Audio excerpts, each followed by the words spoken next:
So we're back with part 2 where we talk about the film Freaky.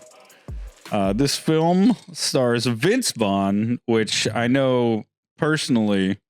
I've always enjoyed Vince Vaughn, but I know that you guys became huge Vince Vaughn fans, even more so after the Psycho remake. Was that sarcasm? Yeah. Yeah. I think. Well, no, you know what? We did say we like Vince Vaughn. It's just sad they did that to him. Oh yeah. No, it's sad that he did that to himself. Someone did it to him. Someone, yeah. Well, I mean, like, you know, if I was in Vince Vaughn's shoes and like someone approached me and was like, "Do you want to play Norman Bates in the next Psycho?" Like, I would have been like, "Yeah, for sure." Yeah, he goes, "Oh, okay, remake. Like, what are you guys thinking? Like, how are you going to do, like, reimagine this?" And they go, no, shot for shot, word for word. Word for word, shot for shot, same exact script. You have to do everything he did. He's in like, color. Yeah. Anyway, he more than makes up for the remake of Psycho with this film. Oh, he's fantastic in this. Yeah. This is so good. Yeah, such a fun movie. Yeah. It works on Vince Vaughn's strengths, though. Like, you know? Yeah. And then he does get to go in those acting chops at some point in the movie, too, of like being a serial killer and stuff, which is fun. He also did a lot of his own stunts in this movie. Did he really? Yeah. That which makes is, sense. Which is crazy because like he's not a young guy anymore, you know? Yeah, I would also do my own stunts if those stunts involve slamming children against the wall. Was that what the stunts were? Some of them, I think. Yeah. I mean, he gets hit by a car at one point. Oh, he shit. did. That's right. Yeah. You got hit by a car? Yeah. No, but like actually? I mean, kind of, yeah. Damn. This is also Vince Vaughn's third time playing a serial killer. What was the second time? So we all know Psycho the remake. Yeah. This movie. But he actually, in 1998, right before Psycho, he did a movie called Clay Pigeons where he played a serial killer. Oh, is that what got him the role for Psycho? Maybe. Yeah, I might have seen him because I don't know if it was right before or right after, but I think it was right before. So either way, one worked for the other, you know? That's interesting. So that's fun. Yeah. Look at you, Vince Vaughn. Yeah, You got range. Yeah, he's really good. He's really good. Yeah. I like throughout this movie, I kept thinking, I was like, man, he's like his performance was Titan, like, you know, it just was really good. Well, and also it just let Vince Vaughn have fun. Yeah, let him use all parts of being Vince Vaughn. He's one of those guys, he gets on camera and you're just like, okay, here he goes. Yeah. Yeah. You have to sit back and appreciate because he's magic. Now, if you're not familiar with this movie, it's called Freaky. And that's because it's a freaky fucking movie, dude. But also, it's clearly a reference. Yeah, clearly a reference to Freaky Friday. And as far as I know, there is no other movie that has been made that has gone about a plot this way. It's really incredible. Yeah. They decided to do a Freaky Friday thing, like that's been remade several times. The original Freaky Friday, the family-friendly Freaky Friday. But in this movie, a serial killer tries to murder a young teen girl, and they end up switching bodies. Yeah, which is dude. fucking wild. I didn't even know about this. Yeah, it's such a good movie, and the actress starring in it. What was her name? Well, clearly I know her name. It's right here on the. Wrote it down. Listen, there's so many words on this page. Okay. Look at all these words. Yeah. Sean, can you look this up? Let me do it. It was Lindsay Lohan. No, that's Freaky Friday. Oh. I'm concerned with fun facts. You know, these people's actual names. It's like, you mean the leading role? Yeah. The leading actress? Fucking gives a Kathryn Newton. Kathryn Newton. I don't even know who if was that's right. also in Lisa Frankenstein, which is also a good, fun film. Yeah. If you like horror, Lisa Frankenstein's fantastic.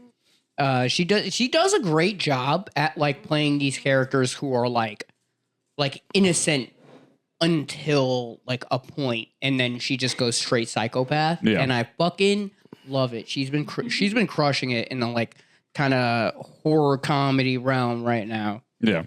She's doing great.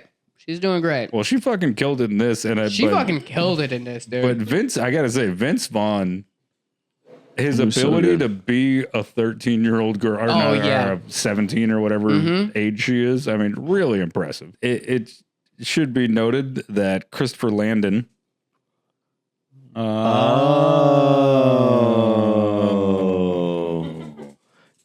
That's why I thought Kevin Williamson was Chris Christopher Landon. That's right. If you watched part 1, you know what he's talking about. Kevin No, I called a different director. Is that who directed this? Kevin Landon. Kevin Landon. Oh, Christopher Landon is the. I think. So Christopher Landon is the director, and he actually is also the director of Happy Death Day. Oh yeah, And- Megan keeps pushing me to watch that one. I haven't seen it yet. I thought it looked goofy, and I Yeah. really didn't want to watch it. And I've had several friends tell me that they really liked it, and it's actually pretty good. So Same. I've had the same Yeah. experience with it, but it's also like Christopher Landon, like clearly like taking these like old premises and just throwing a horror like twist on them. Right. Because like Happy Death Day is Groundhog's Day. yeah, it's great. Yeah. What a cool way to establish yourself in the genre. Yeah. It's fucking cool as shit. Yeah. And of course, Happy Death Day to you. So Freaky Friday, the original was from 1976. There was another one in 1980. Or no, actually, Friday the 13th from 1980. And then they had the remake. What was it? 2003, I think, was the one where they had the what's her name? Lindsay Lohan. Yeah, Lindsay Lohan. Lindsay Lohan. Lindsay Lohan playing. She also did Parent Trap, didn't she? Where she Yeah, she played, did Parent Trap. played her own twin. Yup. She's good. Very not cool to not have actual twins playing twins. Representation matters. I wasn't that mad about it.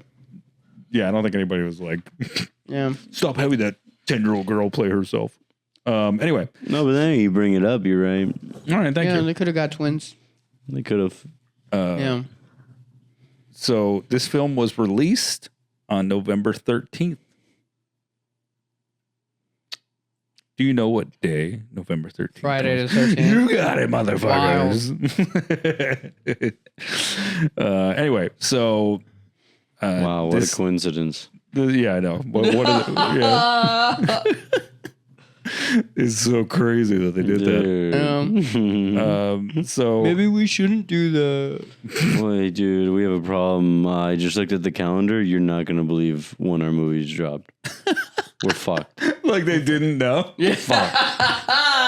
You guys aren't gonna fucking believe this, dude. Dude, this is like a bad sign, isn't it? Or something? Yeah. Yeah, we shouldn't release the movie. It's like one guy. It's like one intern. He's just like no, like you guys don't understand Just does not the get the gimmick significance at of all. this day. Doesn't They're get- like, yeah, it's a horror movie.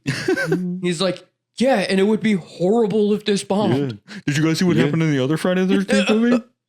Okay, so this movie opens in a perfect way for a movie to, in the vein of Scream and these different. It's a slasher at its heart. Yeah, absolutely, Yeah. it's a slasher at its heart, but it's also doing a little tip of the hat, a little nod while satirizing other horror. So they start out, of course, the perfect thing of teens sitting around talking about urban legends. Mm-hmm. It's Wednesday the 11th, right? If I'm not mistaken. I think so. Yeah, opens on Wednesday the 11th. And man, just this whole opening sequence, you know, the kids spilling the beer, that they're gonna get a little, they start to make out and stuff. Everybody's getting a little hot and steamy. And of course, you know, in a horror movie, don't even touch a titty, dude. Yeah. You touch a titty, you are fucking dying. You're gonna die. Yeah. You're gonna die, dude. And so the one set of teens breaks off from the other ones. They're making out. The other teens are in there, and then fucking get down in the wine cellar. Mm-hmm. Big mistake. You know who waiting down there for you? It's Vaughn. Vince Vaughn, the Vince murderer. Vaughn. The murderer. The murderer. The murderer. Now, this is also kind of a throwback to some of the 80s slashers where back in the day where they just stopped having any kind of mystery to it.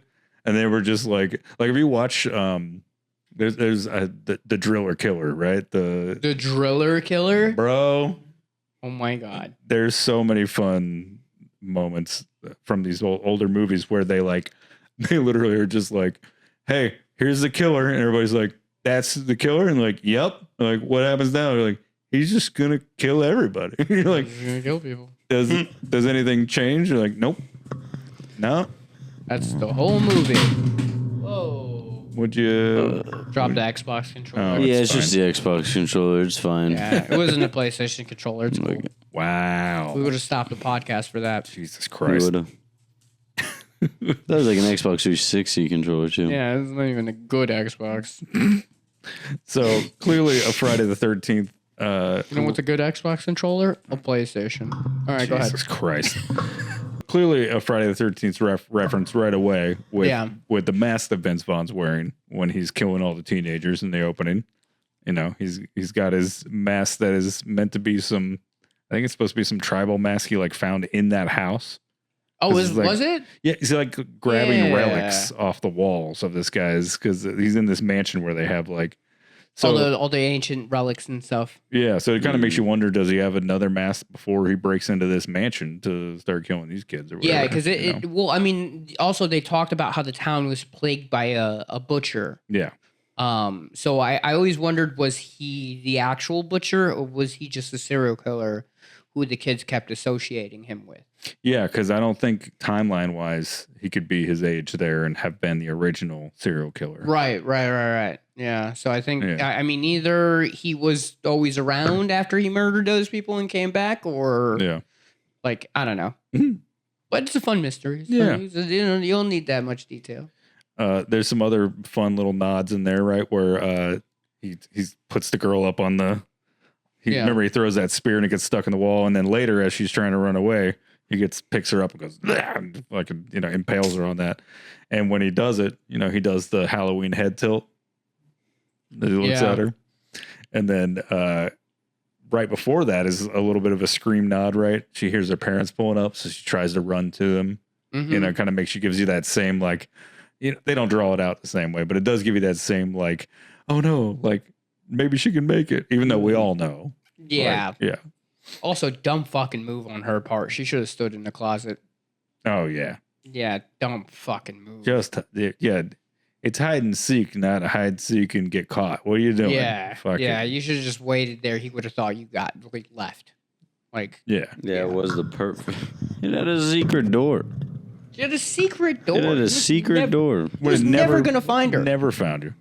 But that's why it makes the perfect horror tropes, right? Yeah. Are you putting that there for him? Yeah. Turner, do you have anything to say? Jesus Christ.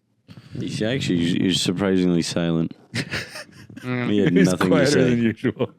He would have survived. So at the end of this, Vince Vaughn's eyeing this dagger with a jewel in the handle, and he's looking at it in a glass case, and then the ominous music, right? This like swelling music starts playing, and when the parents find their daughter impaled on the wall, they scream, ah!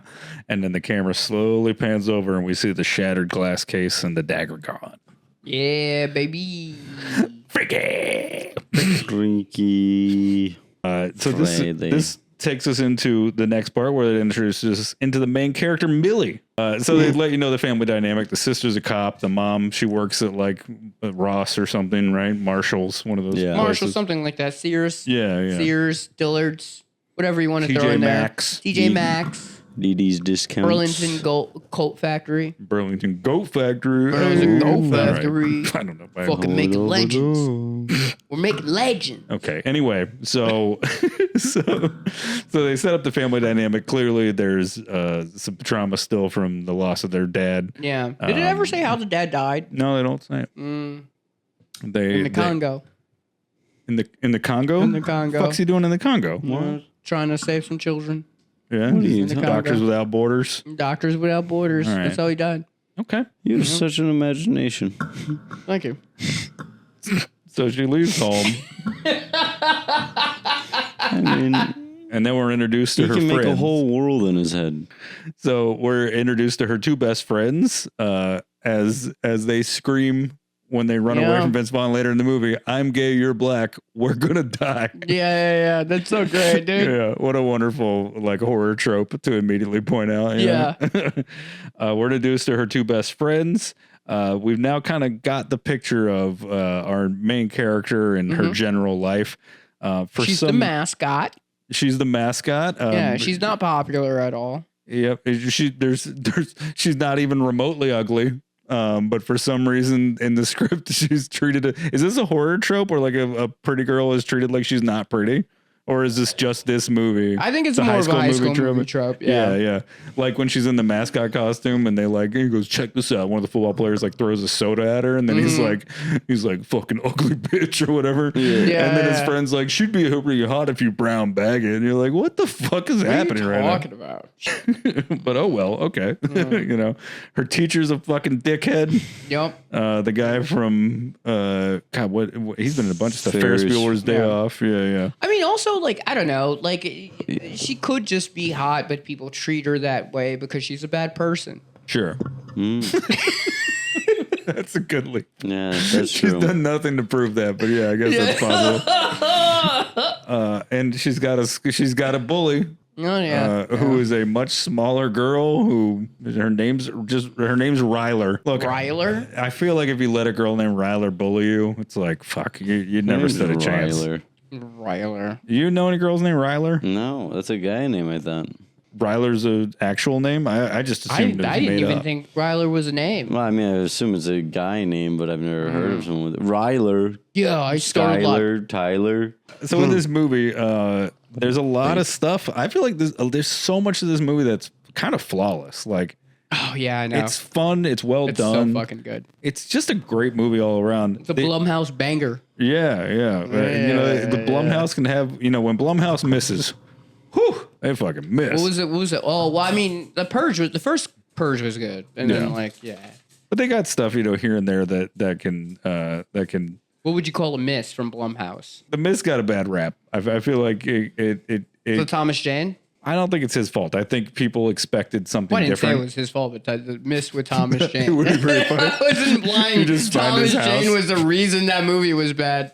You just find his house and you harass him in real life. You're the reason the Mist from 2007 sucked. I liked you better as the Punisher, you piece of shit.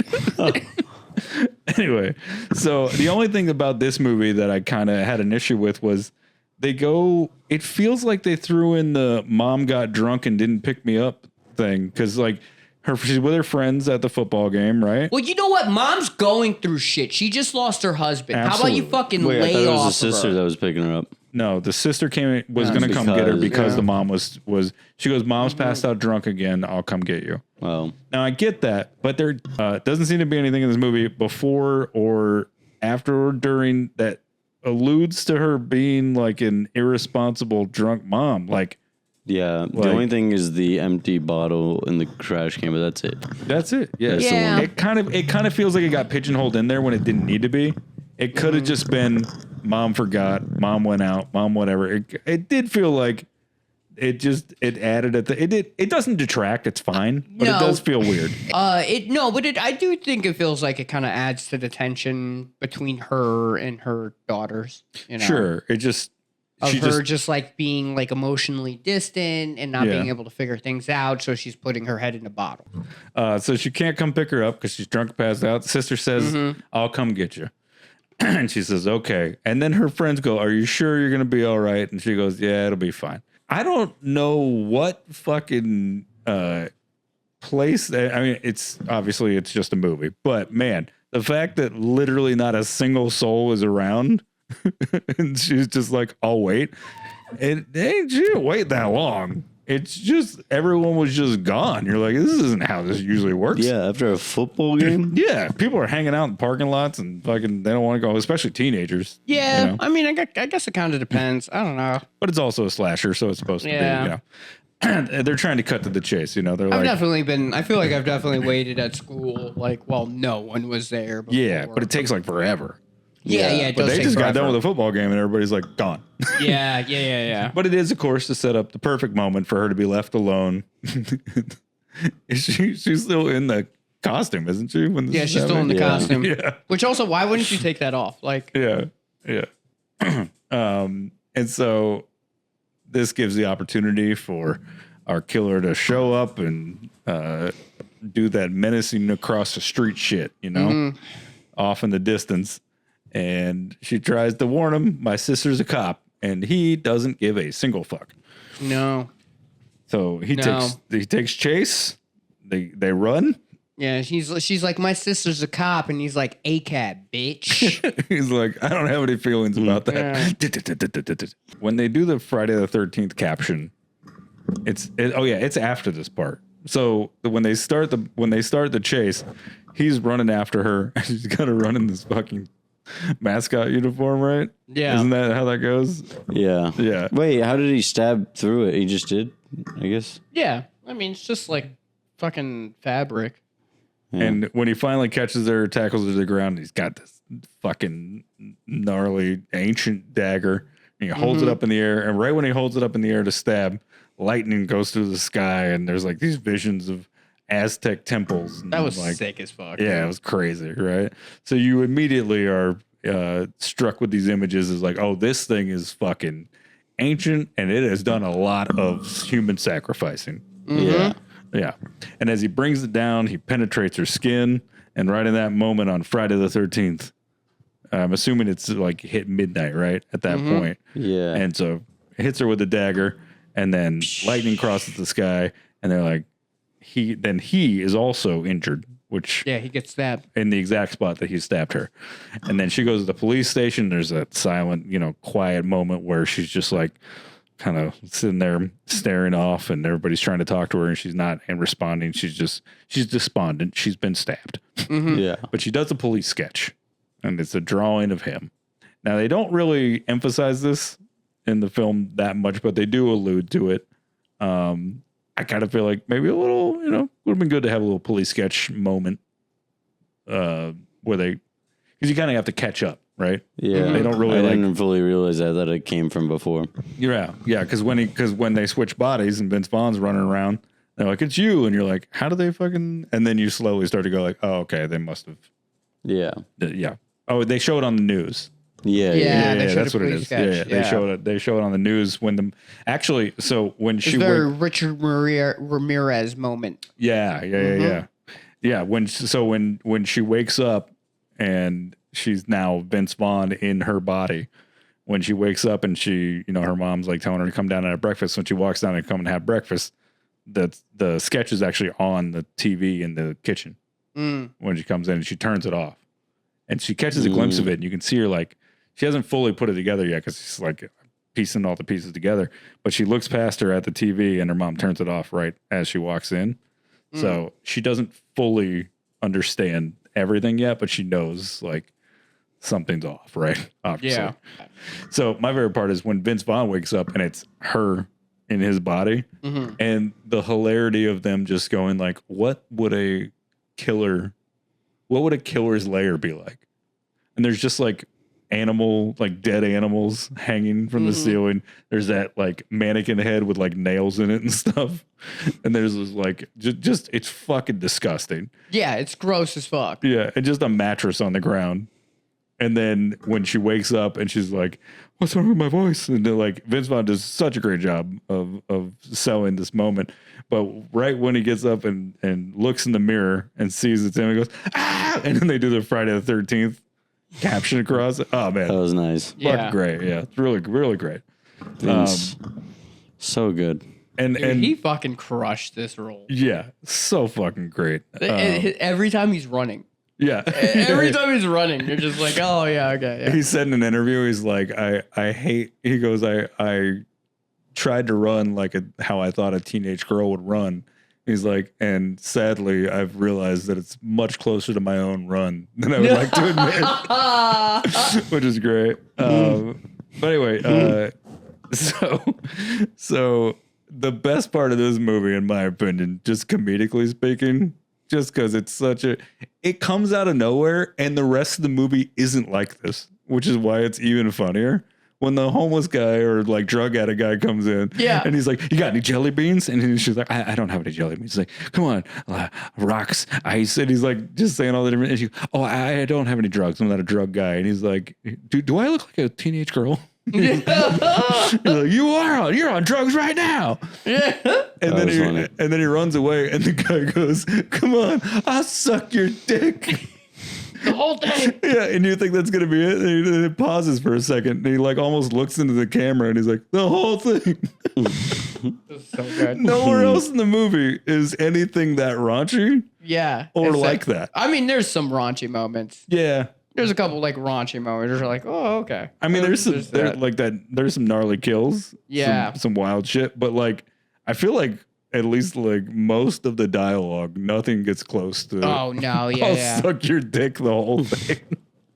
So funny. You could tell that was just them like having fun with it. They're like, there's gonna be too much blood. It's gonna get an R rating. Why not? Just fucking throw it in there. Dude, there's so many good moments in this movie that I genuinely enjoy. Yeah. It's such a fucking fun movie. All right, where are we going from there? So Vince Vaughn, Friday the 13th caption. So now she has been tasked with, okay. How should we reference this? I get, the pronoun thing starts to become weird, right? Yeah. A little playful. There's a little like, here's the thing about this movie. There's a little like progressive like feel to it. And like such a like, but it's not hand-fisted. It's not like shoved like down your throat. Like, you know, it's like. It's more like make you think. It makes you think. It's very nuanced. Right. Especially there's that one scene where she's like, well, you know, you're gay and she's got a dick in his hand. So it's like we're kind of past labels. Yeah, exactly. Such a good fucking line. Dude. Yeah, it's fucking great. So at this point, the killer is now in Millie's body. Mm-hmm. And the killer is now going to school as a 17-year-old girl. And the funniest part is when the mom says, you know, you can go to school and see all your friends. And he just goes, friends. And so the killer. That actress plays, she like the switch that she does of like playing this like normal 17-year-old girl to like now she's playing a serial killer. Yeah. Like we're saying like Vince Vaughn like crushes it. Dude, she does such a good fucking job, dude. Yeah. Well, and she said in an interview when they're asking her with, you know, they were like, you know, how'd you feel about preparing for this? And she's like, I'm a huge Vince Vaughn fan. Like, I had no idea how to like I was so worried that I was like, I knew there was no way I could do a Vince Vaughn impression because essentially that's what I've been tasked with. She's like, and that's when I was like, I just got to be the best killer I can be. Okay, I got to be the character of the killer and not worry about how Vince Vaughn it is because that's what Vince he did too. Yep. Right, exactly. Because Vince Vaughn as the killer is nothing like Vince Vaughn.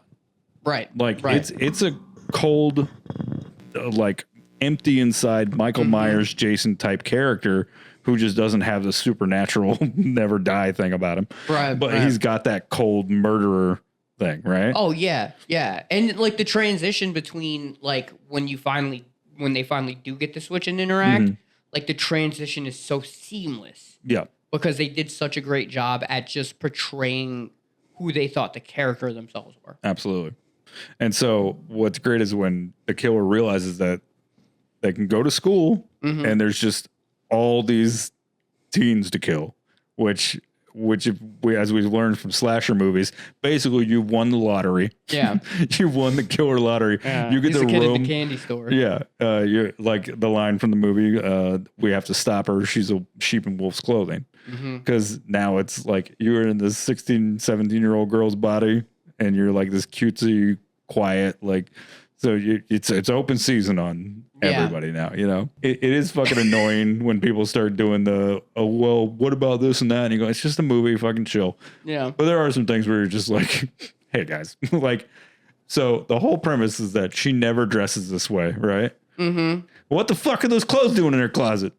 No, they're her sister's clothes, dude. Yeah, did you miss that? Yeah, no. No, yeah, call me out. Catch she me. looked at all the clothes and she was like, ugh. Like and then she goes to her sister's and then closet? she went to her sister's closet. She stole the jacket from her sister. Yeah. There was a cop uniform in there. Nice, Sean. Look at him. This is what I need you guys to do, you know? Be on top of things. How about you fucking pay attention? I can't do everything. Oh yeah. So she's walking down the hallway with her friends and they're all trying to talk to her and Ryler's trying to like get the scoop on, you know, how she might have, what kind of dirt could possibly be behind, being potentially murdered. And there's that like walk down the hallway, like silence. And then it slowly fades in. And then she just stops and she turns to her friends because they don't know it's a killer. And she just goes, fuck off. And they're all like, what the fuck? And then they back off.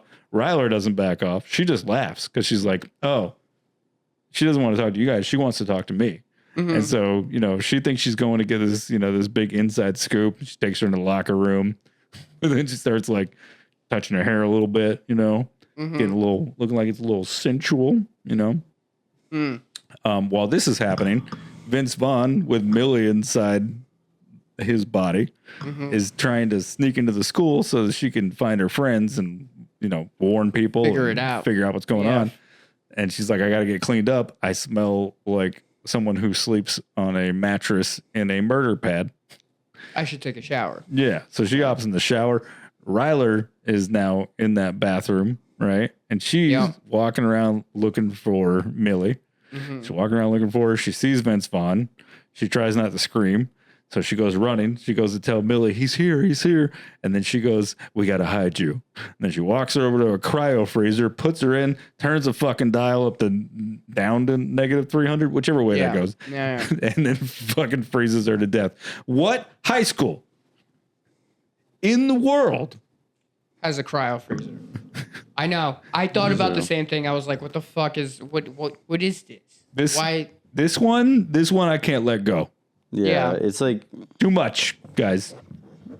Goes too far. I know. I'm not mad about it. I don't care. It's fun still. I don't care. Yeah. I'm not one of these people that's going to be like the movie's bad because you do baby do. Yeah. That's not the case at all. We comment on it and we move on. That's all. But what the fuck? Yeah. Also, they could have done a different thing. They didn't need to do that. Yeah. They could have just done a different death. I'm not as much concerned about the cryo chambers that they have in today's schools as much as the AR-15s. But yeah. So I saw Jason X the other night. Yeah. And that's the one where Jason goes to space. Yeah. And the first kill when he wakes up is the scientist lady who's like working on his body, and like as he wakes up and he grabs her face and puts it in a cryo freeze, like in a cryo freeze sink. Mm-hmm. And like freezes her head, and then they smashes it onto the cabinet and it bursts open. So it kind of felt like they were looking at that and they were like, oh, we should like smash this whole person. Yeah. How can we do that? And they were like, put a fucking cryo freezer in this high school. Oh, yeah. It's what fucking was the nuts. cryo freezer even there for? It was like for part sports? Of like for sports? Yeah. It does seem like maybe they wouldn't make those to where you could kill yourself. Yeah. Especially in a high school. Yeah. Seems pretty dangerous. However, a bully could have done that at any time. Yeah. It's the size of a locker. Thank God it's not the 90s anymore. Yeah. Also, probably the most horrific crime scene when it all when like it thaws? thawed out. Oh, I thought about that too much. I was just like, fuck, man, that's probably gross. That's wild. I never even thought about the after. That's the first thing I thought about. Was just like, what's gonna happen? What's gonna look like when it melts? Fucking gnarly, dude. Yeah. Well, anyways, just pieces of a person everywhere. Yeah, and of course, big shock for Millie and Vince Vaughn's body because she sees her bully, but she still wants to help her because she's a good person. Mm-hmm. And she's like, "Oh no, Ryler!" And she just barely taps her, and that just makes her sway and then fall over and shatter into pieces. Yeah. So she kind of helped kill her. Yeah, she kind of helped kill her. I mean, she didn't know any better, but oops. I mean, she was. Every murder was committed by her hands, but all gets kind of vague and confusing. Yeah. Once she finally finds her friends, and then she has to convince them. That's when that great line comes in. You're black, I'm gay, we're dead. Yeah. And they're running, and he's like throwing food, and that great part where he throws the gay friend throws the tray. Yeah, and he catches it. He goes, "Are you kidding me?" Like he throws tater tots at it. Yeah, seriously. And then finally they catch up. Yeah, and he slams a child against the fridge. That was hilarious, dude. Yeah. I've watched that scene so many times. I don't know why. Because like every now and then I'll put that movie on and just like, wherever I picked up on was like the last time I watched it. And for some reason it's always on that scene where he's just like trying to convince them that like he's not the murderer, but then it's like it's also the strength of a grown man against children. So he's like trying not to hurt them until he gets too fucking fed up, and he's just like, no, fuck it. Which is also like the line she says later about referencing like what it feels like to actually have some power finally. Yeah. It's like, fuck with you a little bit. Feel a little powerful. You know? But whenever you're feeling down about yourself, just start fucking shoving middle school children into the fucking wall. That'll just make you feel a lot better, you know? You ever feel bad? Find someone smaller than you. Find someone smaller than you and push them into the fucking wall. Need a little confidence boost? Yeah. No problem. Take a child. Yeah. Shake him by his fucking ankle. Can't So find take some? all of the change out of his pocket. Can't find some kids? Go have some. We're gonna reel that in. So he finally convinces them. Turner, want to go into the fucking wall? You want to go to the cryo freezer? You want to go to the cryo freezer? So he finally convinces his friends by doing the cheer. Mm-hmm. Now, that one does not, by any means, that could just be a weird middle-aged dude who has memorized the beaver cheer. But it does grab their attention. Yeah. When was this? What was this? This is when she's convincing them that I'm trapped in this killer's body. Oh, yeah. So first she does the cheer, but then there's, what's your favorite candy? She answers that. It says, what's your favorite movie? I tell everybody it's Eternal Sunshine of the Spotless Mind, but it's actually Pitch Perfect 2, I think. Yeah.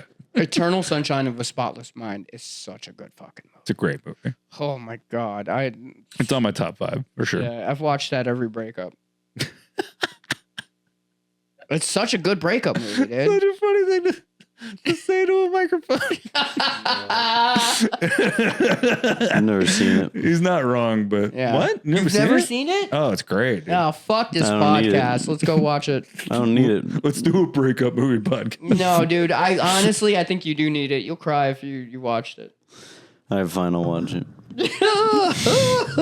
Well, and then there's the final question of the sports thing, and she says, I don't fuck with sports or whatever, right? Mm-hmm. So she answers all these questions that lets them know I'm definitely me, and then they scream like, "Oh my God, it's you!" And they're like, "We got to figure out what to do." So there is a great moment where Millie gets her get back at a bully, and what's great about this is it's like anybody who's ever had a bully or been picked on.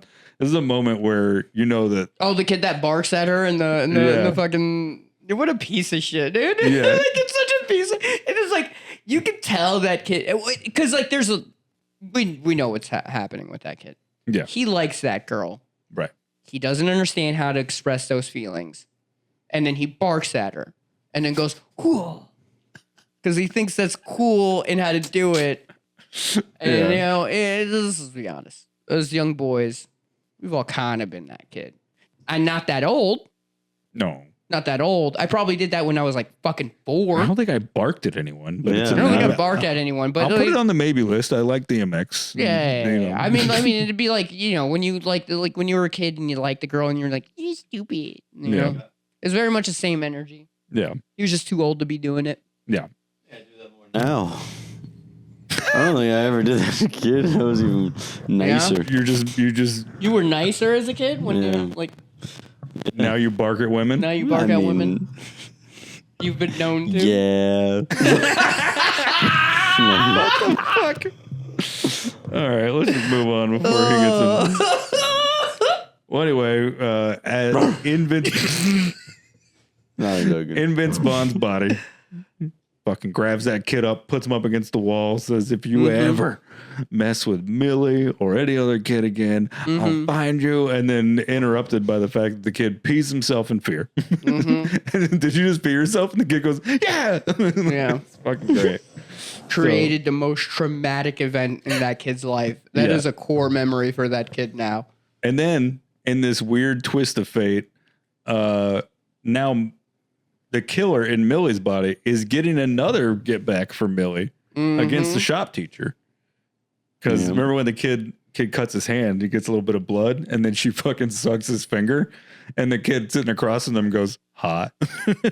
Oh, yeah. Well, the serial killer did that. Sucked the. Well, that's what I'm saying. So the serial killer does that, right? In Millie's body. Did the shop teacher ever, So the shop teacher sees it and goes, Jesus Christ, Millie, what you won't do for attention. Yeah. And then basically tries to ridicule her in front of the whole class. No, he cussed at her. He said, Jesus fucking Christ, Millie. Yeah. What you won't, maybe if you spent some time on your grades and not so much time flirting, you'd get somewhere. Yeah. It came, to be real with you, that came from a fucking place, dude. Yeah. That came from a place. That wasn't just a teacher fed up with a student. That was a dude going through some personal issues who was just like, fuck this girl. Matter of fact, everybody who fucks with Millie during this movie, they're going through their own shit and they're taking it out on her. Yeah. And that's most people in life doing things to other people, because no normal person would just choose to do that stuff for no reason. Anyway, so there's a great part, though, that happens right after, which is, of course, Millie finds the shop teacher after that class has been let out. Yeah. And she just walks over to a table saw and turns it on. And he's like, turn that off. And they start getting, he's fucking yelling at her, and she's just not listening to him. Comes over, fight ensues, I love the way they went about this scene. Yeah, can you walk us through how this sequence goes? So, like, the serial killer very much thinks that, like, oh, this is easy. I've done this a million times. Yeah. But he's also in a 16-year-old girl's body and has, like, completely fighting forgot. a grown man. In which, like, he just, like, she, like, tries to hit him and, like fucking, like, do the whole serial killer shit. And he just beats the shit out of her.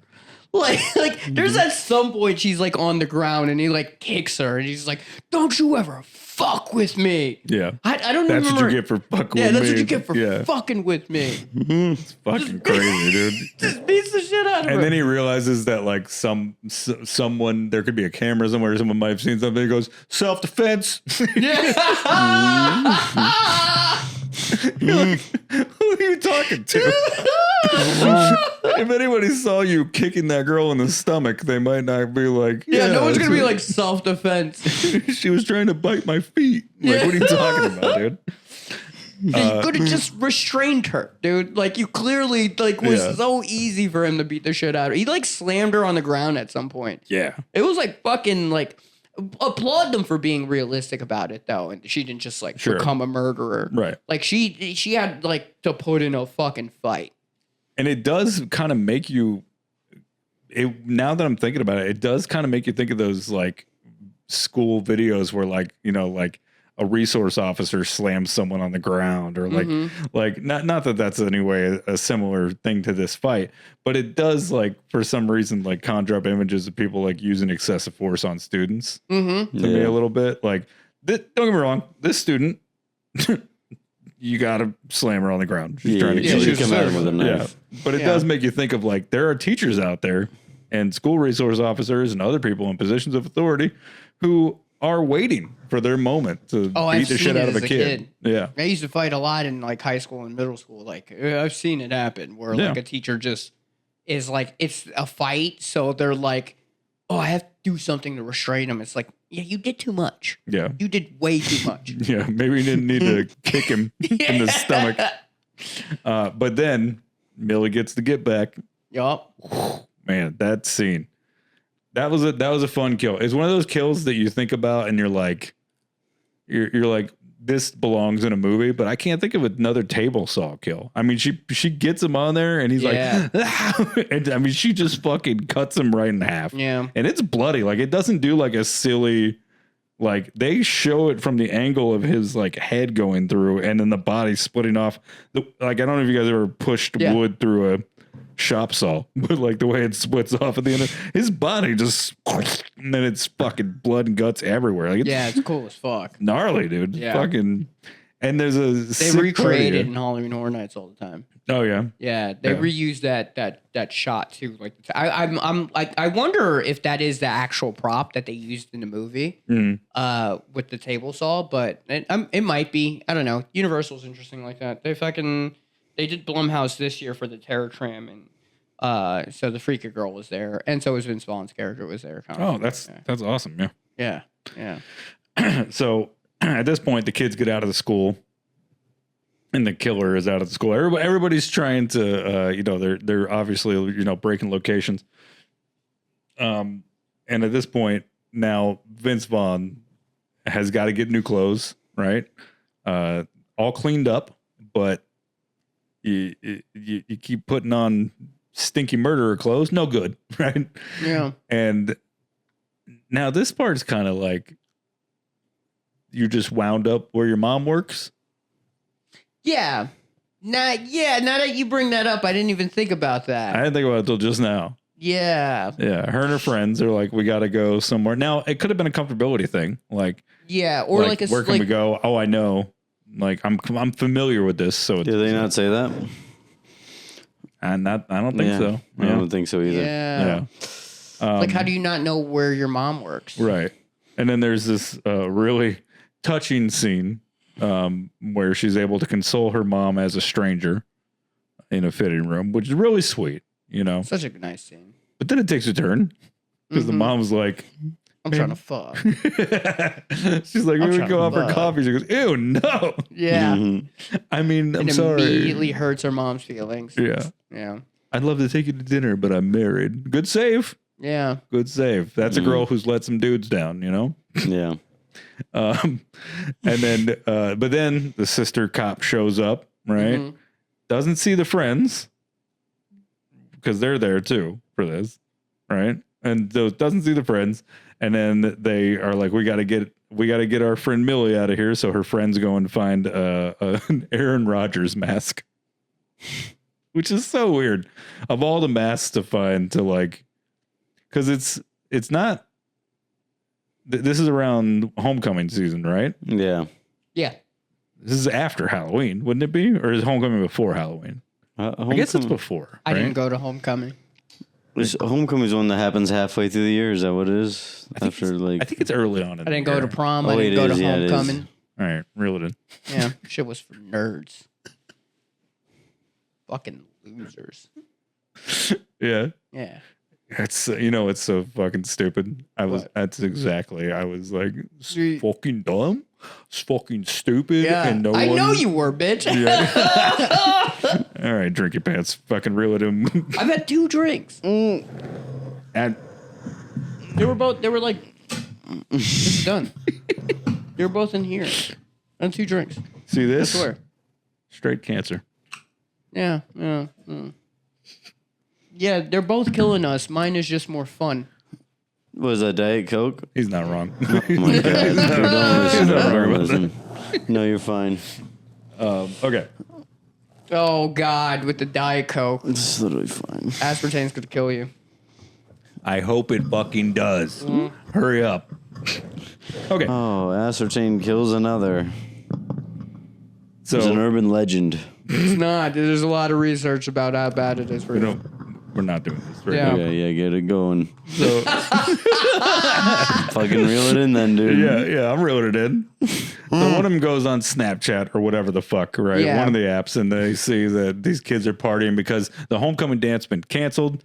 Yeah. So now all the kids are just trying to go out and have some fun wherever they can, right? And they see Millie with the killer inside her.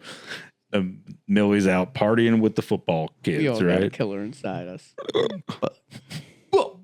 Sorry. We all go a little mads. So immediately they're all like, oh no, she's with the football team. She's going to fucking kill some people. Yeah. And of course, the one she's most worried about is the boy she has the crush on. Little Booker. Little Booker. That's my favorite scene. That's so good. So they go to where she's at. They fucking knock her out. And then whoa. Okay, go ahead. Before we get to that. Yeah. There's that scene where, like, she's just being a fucking badass, dude. Yep, so the football players are like, oh, where's Millie always been at? And they're like all at the arcade. And one of the football players decides to be a piece of shit and grabs her ass. And then so she grabs him, serial killer, by the way. And she pulls him and goes, I wrote it down. all right, there we go. Your touch makes this pussy drier than sandpaper, you fucking monkey. Yeah. Hell yeah. And then she goes, I can't wait to kill you. Oh, fuck yeah, dude. Now, obviously, he either didn't hear that last part correctly or just thought she was goofing around. Oh, yeah. Because he was like, no, I'm still going to get it. It's that she wants me. She said she was going to kill him. Yeah. Fucking nuts, dude. So they finally are able to knock her out, tie her up, kidnap her. Booker also gets knocked out in the subsequent fight, and so they got to wake him up, and they go back to Josh's house, right?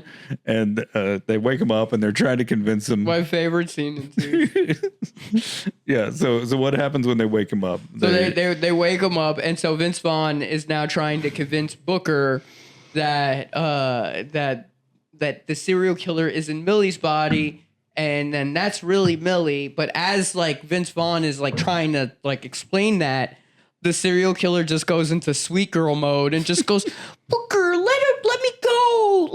You have to stop, Booker. It starts making like puppy dog faces. The best is when like she's just not even saying the words right now. Booger. It's just like saying booger at one point. So stupid, dude.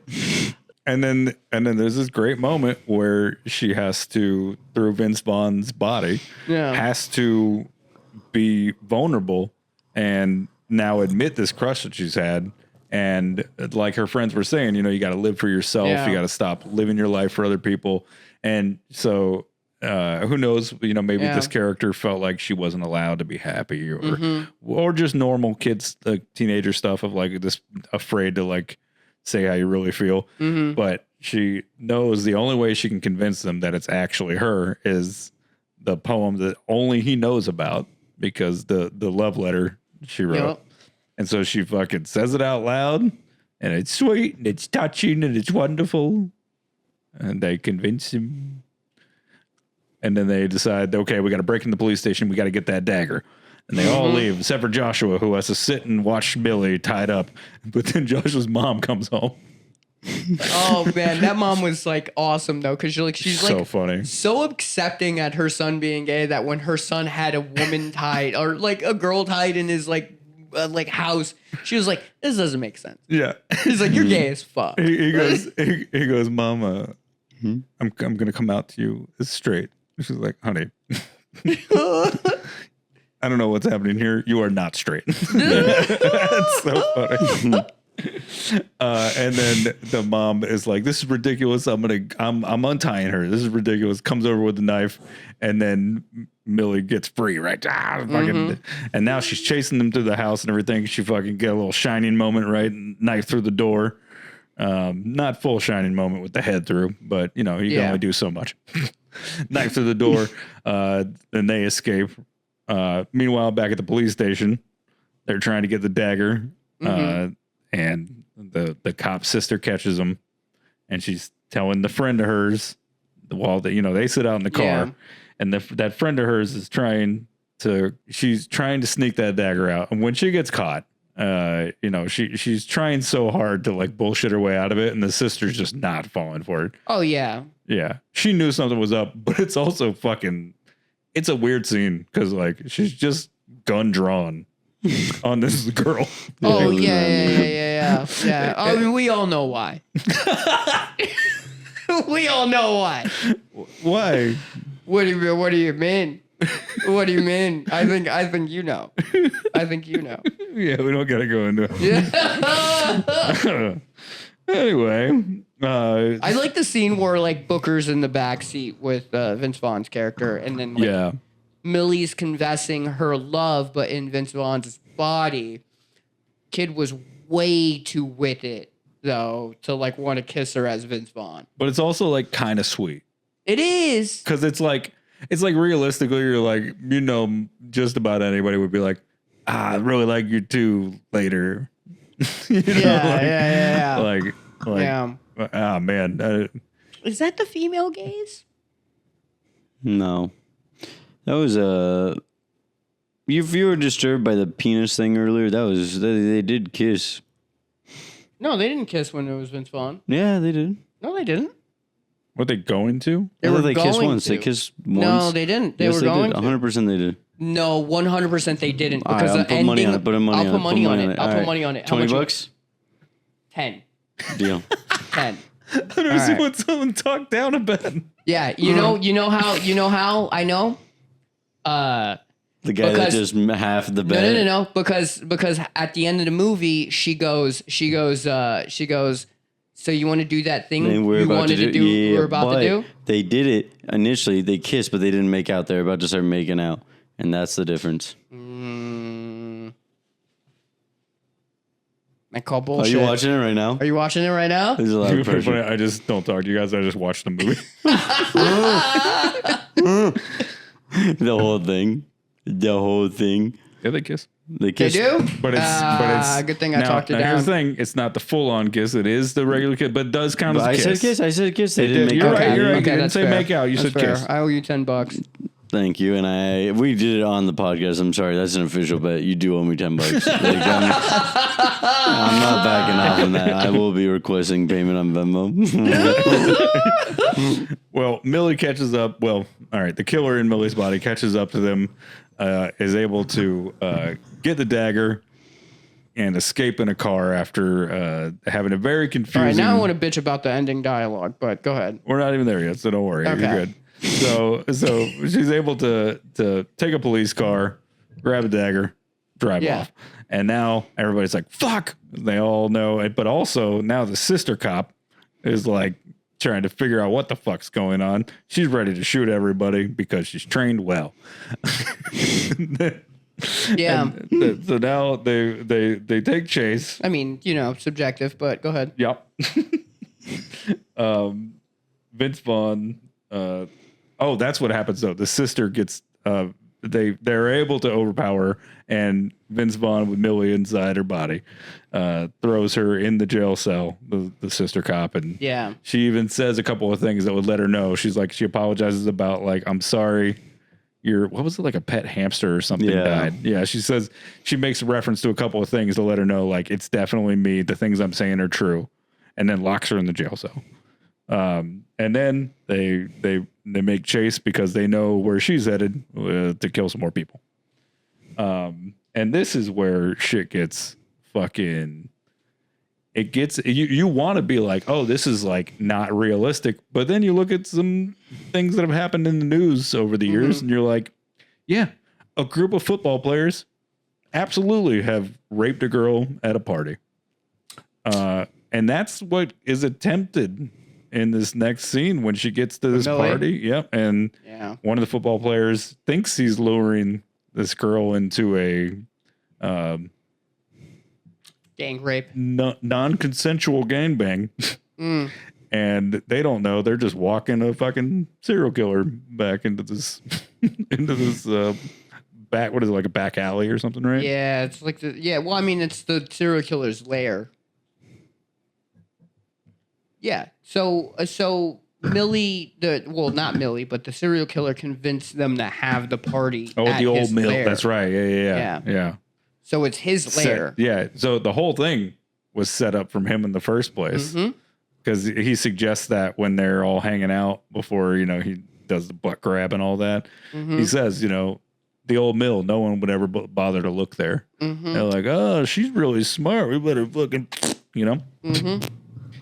oh man. But the kills in that scene with that fight are fucking sick. Just like so many fucking cool moments of like, and Party is like, because you remember she kills one of the dudes. She breaks the bottle and slits his throat, and then the guy goes, "What'd you do? You killed my friend." And you're like, "Oh, dude, you're in for so much worse." Yeah. That guy got off easy compared to the rest of you. This is like, what happened? How did that last guy die? What did he die? You get hit in the nuts or something? Yeah, I don't remember that he part. Like a fucking chainsaw, dude. Oh, chainsaw. Yeah. I think to the nuts. So she went low on it. Well, she said in one of the interviews where she was just like, she's like, the hardest thing was like learning to properly start and use a chainsaw. She's like, things fucking heavy. She's like, people just wheel those around in movies. They're really heavy. Yeah. And I love that they did it though. Just like it's like one more horror trope that they just were able to shove in there, like, throw in a fucking chainsaw. Why not? Yeah. With a table saw, 2 saws in the movie. I want a chainsaw, prop chainsaw. I don't need a real chainsaw. We got one. Well, I mean, that one doesn't turn on though. That's true. It's plastic. I want a. You want a real chainsaw. No, I want a prop chainsaw that makes real chainsaw noises. You want a chainsaw without the chain. Sure. All right. Excuse me. And then there's that uncomfortable moment, but that is very telling when Joshua, the gay friend, wants to find, he's looking for Millie and where is she? And then he goes, oh, she's back this way. And that closeted football player, takes him back into the alley to try and make out with him. Tell anyone. Yeah, he pushes him off and calls him a F slur, Mm-hmm. and then it does the whole like. And he goes, oh, very self-aware when he calls him that. But then, dude, that fucking gnarly, like, you just don't expect it. And then she's got the hook, punches through the wall and just fucking pulls in and just hooks his eye. And then, but the pull is so fast that it like rips him back through the wall. It's such a like, at that point, you're like, well, this is like, she's got murderer strength now. Like that was nuts. That was a big dude. Yeah. It's just things that Millie's capable of that she wasn't fully aware that she was capable of. Through murder, she has found her true self. Yeah. Good for her. So yeah. Development. Yeah. During the fight where they finally meet up with each other, and now it's Millie with the killer inside her and the killer with Millie inside her, and they're trying to fight. And when she runs away, she goes, "Get back here with my body." There's a couple of fun lines where they really play with this idea of like these different people. But there's this great part of where she's trying to stab her with the dagger to like get the bodies to switch back, and they're like fighting each other off. She goes, "Stop! I'm trying to stab myself." I'm like, just a lot of fun, like really fun, like slasher stuff, but without being like, it's not like crazy campy. It's just like, it just makes it exciting, but there's also stakes. Like you are like, they're gonna make it. Yeah. Because it's not the kind of horror movie where it's like one of those bleak Rob Zombie, like everybody's fucking dead after or whatever, It's not like Devil's Rejects or something. You're like, they're clearly going to win. Yeah. But it is going to be tense, It's a whimsical horror movie. Yeah. Yeah. Whimsical. And it's a horror comedy. Yeah, exactly. And earlier in the movie, when she's late to shop class and she's still herself as Millie in Millie's body, her crush booker says to her, if you just set your clock 5 minutes fast, you'll always be early. And he set his clock 5 minutes. And Sean called it so quick, he ruined it. Luckily, I had already seen the movie, but if I hadn't, Sean would have just fucking movie magic ruined. Like he's a goddamn Hollywood screenwriter. Oh, you said that? You said it early on? I mean, he called it before they even looked at their watches. He was like, oh.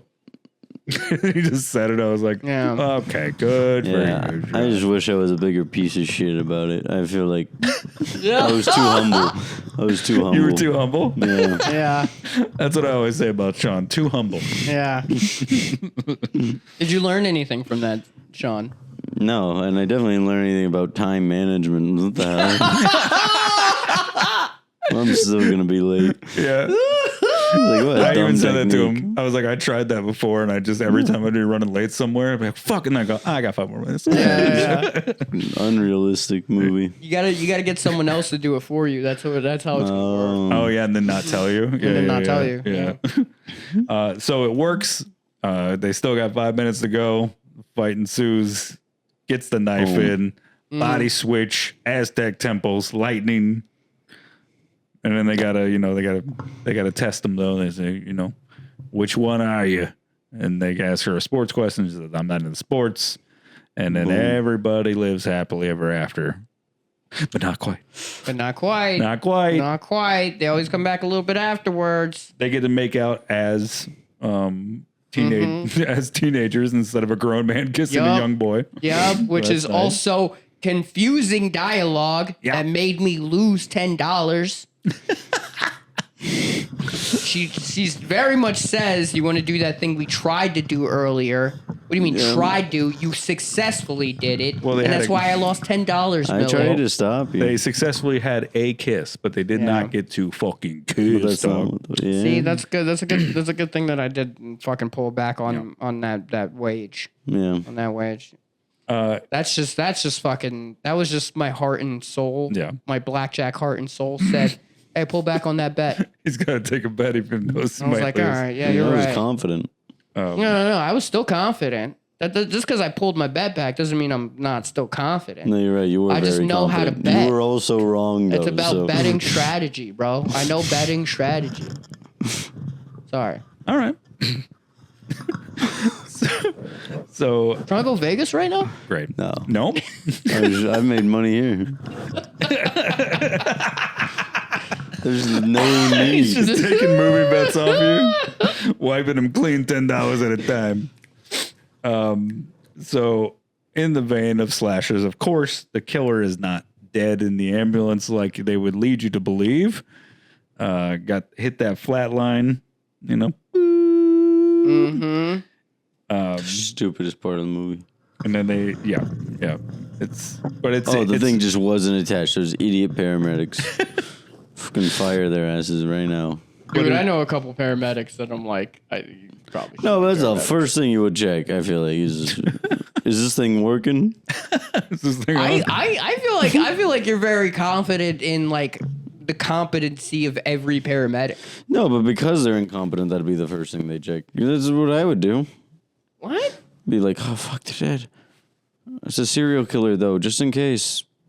It's plugged in, right? All right. No, that's their fucking third serial killer that night. I don't know about that. Paramedics go through a lot of shit, man. That guy lived with a couple. I dated one. That was the it guy. That was the it guy of the town. Here's who paramedics hate most: cops, firefighters, other paramedics. Yep. Y'all can back me up on that. So the family is at home and they're finally able to relax a little, you know, and just breathe easy, knowing that their daughter's back. But then Millie says to her sister, "You left the door open again." And we all know what that means. Vince Vaughn's back. Mm-hmm. In Vince Vaughn's body. And he fights all three of them at the same time. And the ladies prevail. Well, kind of. What do you mean? Well, I mean, it's mainly Millie prevails.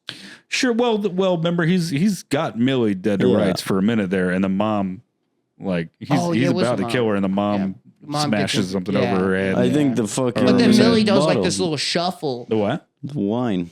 Yeah, the bottle of wine. Yeah, but Millie does this little shuffle, right? Because like now it's just like she's seen his weaknesses. Yeah. After being him. Yeah. And then takes advantage of that, and that's when she puts the fucking like chair leg through his chest. Yeah. But then he gets super fucking personal about like her life. Like, and that's the most you've seen him like really talk outside of that, where like he just really digs in like at her personal shit. Right. And like really, and that also leads you to believe like, so they both remember every single thing on either side of like what happened. So that means like now, and they don't talk about it, Millie now has the image of her murdering her classmates. You sure about that? Yes. They don't say it. But if Vince Vaughn knows like the relationships. I think you just picked that up more from being around. Maybe. Okay. Anyway, she kicks him in the balls because she remembers balls. Having balls sucks. Like a lot of things happen to her. I was like, okay, feminist agenda. Okay, feminist. Okay, feminazi. I see you out there. No, but she remembered. She was like, of all the things that happened to me as a man during that, the only thing that really stopped me in my tracks was straight kick in the balls. Kicks him in the balls, chair leg through the chest. She didn't even have to kick that hard. Yep. And looks him tap would fucking right in the face and says, "I am a fucking piece." End the movie. Is that a reference? And then she does coke I didn't know that. off of his dead body. I didn't get the. Did someone call her not a piece earlier on? Yeah, I don't remember that. Maybe he says it in this thing there, but it just feels like that line could have been something else. I'd like to still play on this theory that she remembers murdering her classmates. Okay. Well, you can like it all you want, but I mean, I don't know. Maybe.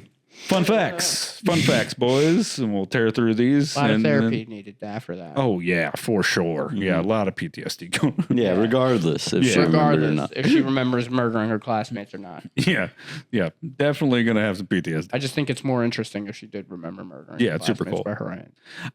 I knew why they didn't do it because the movie didn't have the vibe of the kind of movie like an 80s slasher. Yeah, it didn't need it. But you know what would have been if this movie was made in the 80s and didn't have the self-awareness factor and all the like touching on all the horror that came before it.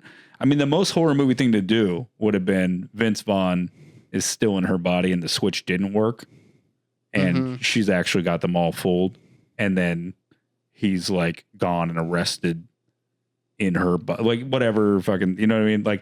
Like Millie would be free with Vince Vaughn still in her body, and then she'd be tied up, and the movie would end like that. Yeah. And then it just becomes American Psycho too. And there'd be 90 sequels. there'd be Freaky Christmas and all kinds of fucking dumb shit. Yeah, I'm glad they didn't do that. Yeah. But make no mistake, if this movie had been made 20 years before or 30 years before, it 100% would have ended that way. Because there's movies that end that way. There's actually a newer one that ended like that. It's pretty great. I can't remember the name of it off the top of my head. Fuck, what was the name of that? They had it on Last Drive-In recently. It was really fucking good though, and it was one of those body switch things. And oh fuck, we should have done 2 of those. Oh well. Anyway, right at the end of the whole thing. Oh well. Anyway, fun facts. Brooker's last name is Strode. Of course, a little tip of the hat to Halloween with Laurie Strode. Let's see. Oh, and which is very fitting, given that Blumhouse is the producers of the new Halloween series of the newest 3 that John Carpenter. Oh, that was Blumhouse. Yeah, yeah, that's interesting.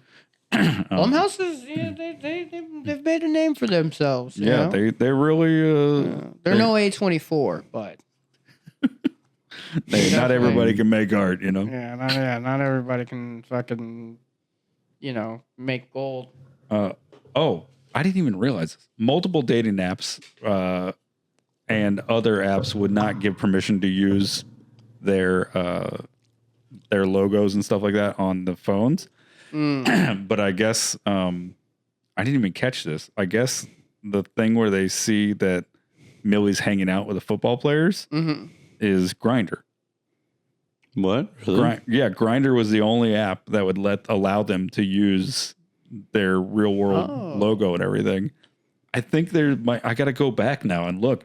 I think there's like a thing where Josh, the gay kid, sees the football player's Grindr. Yeah. And that's how he knows. Oh, that's fun. But it's not a social media. Is it? It's a dating app. Yeah, but you don't. No social media or dating apps. No one would allow them to do it for the movie except for Grindr. So, which wound up working out perfectly for dating this little dating app with stories. That's the new update. The new thing to do. I thought dating apps did have stories. They don't have stories. I don't know. I haven't been on. Yeah, Sean's just fucking in real life. Yeah, I've never been on a dating app. Yeah, I have. I've been on a dating app. I've never had success on a dating app. Never actually met up with anyone on a dating app. Grindr. I like to get on Grindr. Hustle hard, bro. All right. The mom's wine in the movie is called Swan Song, which of course is a euphemism for someone's last hurrah, right? Their swan song. Mm-hmm. So that's a little ominous foreshadowing type stuff, even though she lives. Millie's last name is Kessler, referring to David Kessler from American Werewolf in London, which is a fucking great movie. If you ever get a chance to watch that, you absolutely should. Matter of fact, I'll put it on the list. Yeah, We'll do two. We'll do The Howling and American Werewolf in London because those are fucking great.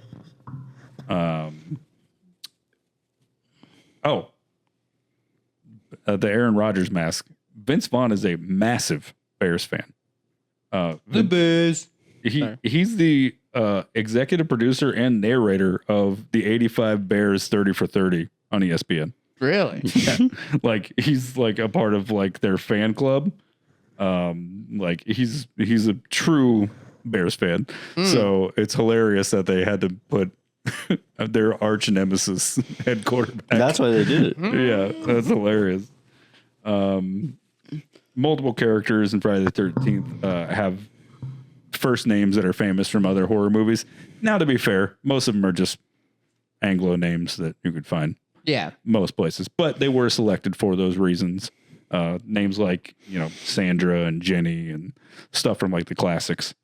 And so all these things came together and I think made probably a fun, cool new kind of horror to kind of match Ari Aster's like really upsetting Yeah. but beautiful dark fucked up horror and Ty West and like you need a little balance on the pendulum, Yeah. Blumhouse is a very much an interesting like studio in comparison to A24 because it's like they're just shooting to make fun horror movies. They're not all like fucking like going out of their way to make like these fucking giant pieces, like these masterpieces or whatever. Like Black Phone was fun, but still like dark and fucked up. But I mean, it wasn't that was probably their most serious role or like their most serious like film as far as that, because like they do kind of like a lot of that gets taken out like from like John Wayne Gacy and shit like that. But like they still have like kind of a sillier mask to it and stuff like that. So it's like they do a lot of good like traditional horror. Yeah. Their reimagining of The Invisible Man is cool as fuck. I mean, what a great idea. While also having like a social commentary on like all these people just not believing this woman who's saying this thing's happening. Yep. They're like, oh, you're crazy. She's like, I'm telling you this happened. And they're like, well, we're not going to believe you. I mean, just excellent storytelling. And then there's Megan. Have you seen Megan? Your girlfriend? No, there's a movie. The movie. Got Megan. it. Yep. Yeah. Like she lives here. It's basically it's Child's Play. Yeah, exactly. It's Child's Play, but it's like done in like a more like modern day sense. Right. But like, the character's a little bit more just like kind of more this day and age, and it's nice. Yeah. It's good. It's good. It's fun. Very funny. Very campy. Yeah. So all in all, two great films. You should definitely watch these. This isn't one of those, Jaws 3 versus Escape from Tomorrow episodes. Yeah, both Faculty and Freaky were really good movies. You should still watch the other two because they're fucking crazy and absurd. Jaws 3 and Escape from Tomorrow. Watch it just because, but these are two that you'll enjoy and not feel like you wasted 3 hours of your life. As much as we talk shit about movies like all the time, I definitely always suggest watching any of these movies just because like they're experiences, man. Don't limit yourself to what experience. Lean in. Lean in. Yeah. Lean Sometimes in. I love watching bad movies because they're fun to watch bad movies. Yeah. Gives you perspective. Yeah. So we're going to wrap up like we always do. We're going to do budget and box office and Rotten Tomatoes scores. Boys, for the film Freaky, how much do you think it cost to make? I saw when I looked up the scene you told me earlier, or the actors. Okay. You don't. I didn't see the box office or the Rotten Tomatoes. You saw the budget? Yeah. Were you surprised? Yeah. Pretty surprising, right? Yeah, I would have. I'm not going to say what. All right, Ray, what do you think? 30 million budget. Okay. All right. Say, you mean to say it? What would you, in your most honest opinion, if you genuinely, hadn't seen that? I feel like I was actually just going to run it back and say 9 just because I wanted to keep it consistent. So I actually would have done pretty well, I think. Yeah, but, okay. But it was just because I would have lacked imagination. Not because you're actually. I said 30 million because he said it was surprising. So I was like, would it be a surprising number to otherwise? Right, which way surprising? What if I would have said otherwise? I probably would have went to like 15 million. Okay. It was 6. Yeah, it 6 was, million. Yeah, 5 point whatever. Oh, yeah, 5 yeah, point yeah. whatever. Close to Yeah, 6, I was figuring it was either like something really over or something really under. I mean, it's really cheap. Like, yeah, I mean, not 6 cheap. million's not. It's They They got Vince freaking Vaughn. I mean, I feel like, Feels like it was a passion project for him. for sure. He was like, I always wanted to be a 16-year-old girl. Yeah. And a murderer. And a murderer. I haven't been a murderer in like 20 years. Yeah. I haven't been a murderer since 1998. Twice. Yeah. Twice in 1998. Nothing since then. Why can't I be a murderer? Okay. So pretty great. Now, the box office, I don't want to give you too much ahead of time, but I will say it's impressive for them to do this number in November of 2020. Yeah. In the midst of COVID. It was a weird time when it 4 came million. It would have gotten more, but it did do pretty well for box office during the pandemic. Yeah, November 2020 is like one of the worst times. I mean, a little bit. There was a surge, a resurge happening or whatever. Nobody was going out to watch movies. But it still did great. 4 million. Okay. I'm gonna say 20 million. 18 million. Oh, fuck. Close. Yeah. You'd say it was I impressive. think you guys did the same thing again. Yeah. Didn't you? Or did you guys switch it this time? Something like that. Okay. But you Nearly on the nailed money. that box office the last time. Because I was like, there's no way that it was going to be. Oh, yeah, because I got the 40 on the dot. 40 on the dot. Yeah. 2 million off this time. Very good again. Yeah. I give respect. I give respect when it's due. Yeah.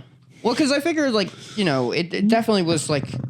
Because you said it made surprisingly what it did for that year. And I was like, okay, well, definitely did over budget because, like, it's got a lot of play in, like, Universal and it's had several haunted houses in Universal. Yeah.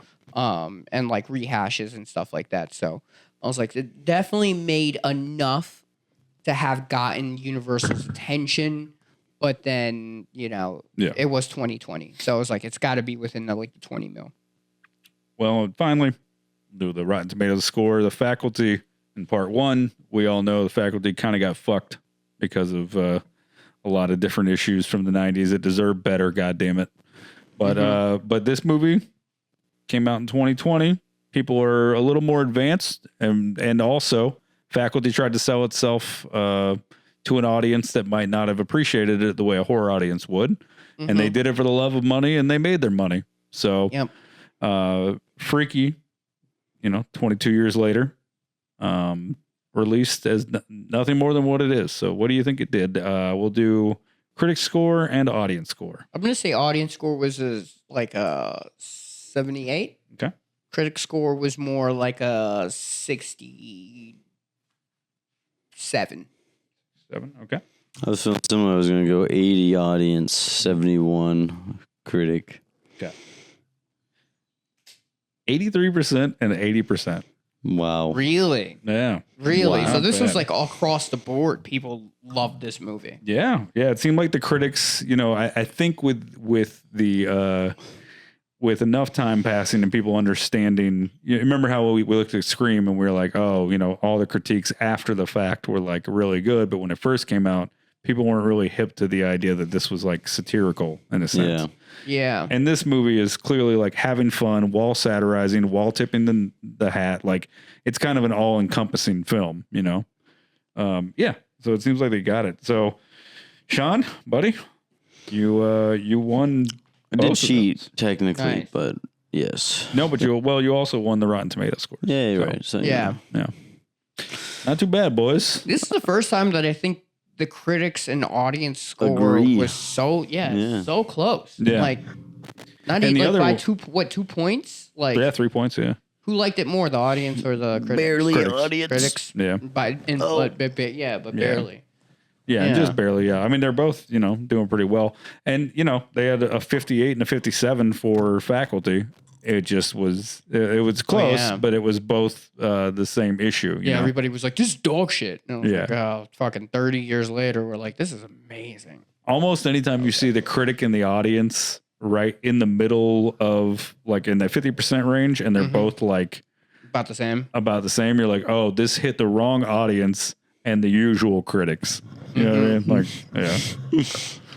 Fucking bastards. Fucking bastards. This whole fucking like doing this Rotten Tomato shit is just like made me realize like this is who fucking cares. Yeah. Watch movies, dude. Yeah, watch movies, enjoy shit. Yeah, you might stumble upon something that you really love, and like if a critic score is keeping you from watching that movie, like don't even watch movies. No. Dude. Yeah. That's not why you should be watching movies. Yeah. And you know, there can be an overcorrection sometimes, like something like Uncle Sam's a great example of an overcorrection from the fans. However, even that, you know, it's like, yeah, movie's Some fucking people, goofy, but it's still fucking hilariously bad. We had a lot of great laughs watching that movie. Mm-hmm. I mean, that cannonball setting that house on like blowing that house up as if C4 went off. And then I'm pretty sure there's probably someone who likes that movie. And like if you do, like all it's got a power to cult following. Like people love that movie. Yeah. But like, you know, it's for the fun reasons, you know. Yeah. And hey, God bless. God bless. I don't see it. I don't see it, but God bless. God bless. Glad you're out I feel there, like that you know? movie. Like, hey, the people that made Maniac Cop, the Maniac Cop 1 and 2 needed a paycheck, you know. So thanks for helping them. Maniac Cop is so good though. Yeah, we gotta watch the second one sometime. I haven't seen it. Me neither. Is Bruce Campbell in it? Yeah, just a little bit of it, not as much. I'll watch anything with Bruce Campbell in it. Sweet. Yeah. All right. Well, thanks for watching our back to school special. We appreciate you guys being with us. Yeah, get educated, you pieces of shit. Yeah. Hope you have an education, because I don't. He doesn't.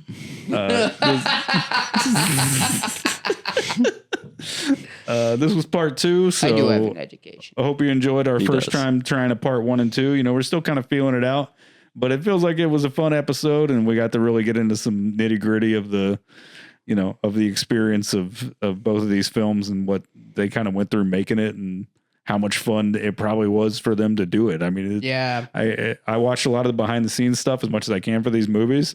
And I can say this about horror compared to most other stuff, like genre films, like comedy and horror, everybody has a really good time, and everything else you hear all these like horror stories, no pun intended, about like these dramas or these like big action movies where they're like, but you know, most people, they have like a lot of fond memories and like wonderful things to say about how fun doing horror films is. Yeah. There's something to be said about like how weirdly close horror and comedy are in a lot of like ways. Yeah. Like a lot of similarities. Absolutely. Like even like Jordan Peele has like kind of talked about that. And I think that's kind of like why like guys like us like kind of gravitate towards that shit. Cause it's like, you know, sort of similar. Yeah. You know, building tension.